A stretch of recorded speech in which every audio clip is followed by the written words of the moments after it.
The Irish people celebrate St. Patrick's Day for a rich mixture of religious, cultural, and historical reasons.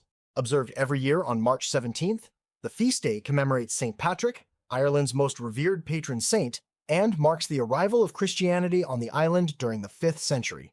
Over the centuries, it has grown far beyond its religious origins, evolving into a worldwide celebration of Irish identity, heritage, and community observed with equal enthusiasm in Boston, Sydney, and Buenos Aires as in Dublin or Cork.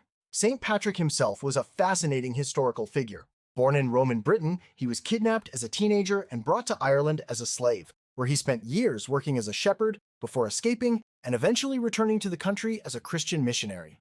His connection to Ireland was therefore deeply personal, shaped by suffering as much as by faith. One of the most enduring stories associated with him that he drove all the snakes out of Ireland is almost certainly a myth. Research indicates that snakes never lived in Ireland at all. After the last glacial period, the island was isolated by rising seas and remained too cold for reptile populations to establish themselves. The snake legend is more meaningfully understood as an allegory. The snakes represent paganism, and their banishment symbolizes St. Patrick's success in converting the Irish people to Christianity and dismantling the older Druidic traditions. St. Patrick's Day celebrations reflect both the sacred and the secular sides of the holiday.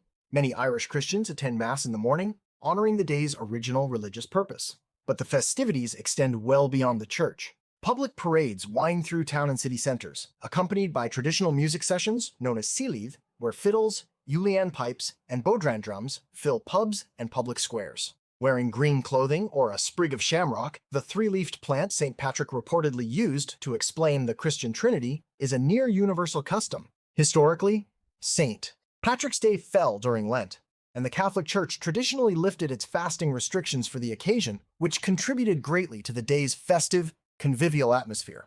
This gave rise to customs such as drowning the shamrock, placing a shamrock in a glass of whiskey or stout, and drinking it as a toast. In Ireland, the largest celebrations take place in Dublin, Cork, and Galway, where multi-day festivals draw enormous crowds each March.